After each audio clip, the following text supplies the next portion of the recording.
congratulations. How proud that this web series is being presented here at DTLA Film Festival. Yeah, it was really exciting to see myself on the big screen. I think, I've seen myself on the big screen before, but only in like smaller roles and things. This was like cool to be one of the co-leads of an episode and really watch myself pop. Did you like the reception?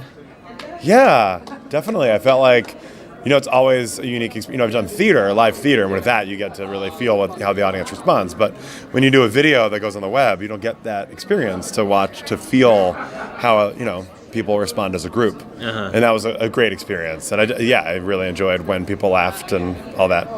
Well, tell us about your character that you're going to play in these webisodes. So I'm Gary, and I'm a sort of just a cheesy loser. We'll go with loser, And who knows who else is going to wake up in bed next to me. I have no idea.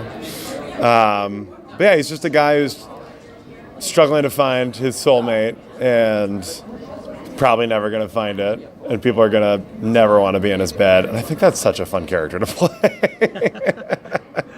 Yeah. Now, you mentioned that you came from a theater background. How was the experience of going into like a short, film or short process like this? Right.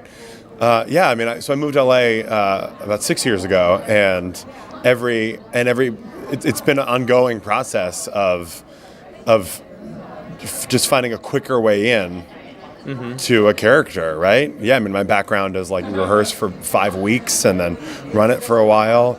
And with these, it's just a matter of being very prepared. Prepared to, bring what my ideas to the table. I have to be prepared enough that I bring stuff to the table, but also loose enough that I can respond to what I'm getting from the scene partner and what I'm getting from the director. Yeah. And a lot of times, a lot of the on-camera stuff I've done in LA, there has been a little bit of rehearsal. And with this one, we had a first read, but most of the stuff you don't get to rehearse, and that was really the case here. But that allowed for more spontaneity and more just flying off the cuff with what feels right, and it was cool. It sounds like you have a great experience. You want to be more into the films and short films like this? Yeah, I'd love to. Totally. I'm available. TommyDickie.com.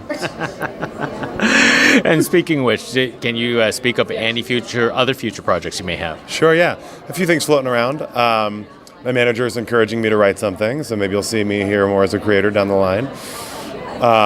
My friend and I are doing sort of a news web series thing where we're like both the newscasters and the on the field correspondents and the weatherman and the sports girl or whatever and the interviewees. Like we're sort of it's silly and fun.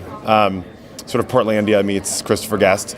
And then also every year I do a thing called the Dickie Awards, named after my last name, where I give out my own awards for who I think should be nominated and win for the Oscars. And I do a video where I act out all the clips of what I think should be nominated. Well, that's a nice rehearsal. It's a lot of fun. It's a whole lot of fun. So you'll see that on YouTube. Great. In February. One last question. Hopefully it's a fun question. Yeah. Tell me about your worst date ever. Oh, man. Oh, boy. Oh, huh. That many. Okay. Yeah. It's like, well, yeah. What's like with most? I went on a date a few months ago with this guy who just was like so excited to see me and like couldn't stop talking. He just would stare at me, be like, oh, "I just love you're such a down to earth person," and I'm like, not that I disagreed with any of the things he said, but it's just the energy. And I started talking about how my thumb, I was in physical therapy for my thumb, my right thumb, and he's like, hold out your left arm. And I'm like, okay, over the table, and he feels my left elbow. And he's like, yes, you see your left arm hyperextends farther than your right arm, so your right arm was able to withstand the fall less well than your left arm, which is why your right hand is, I'm like, I don't know what's happening here, but I disagree with all of your medical knowledge, and you need to stop thinking that you have any grounds to give me ideas on this. We didn't talk again.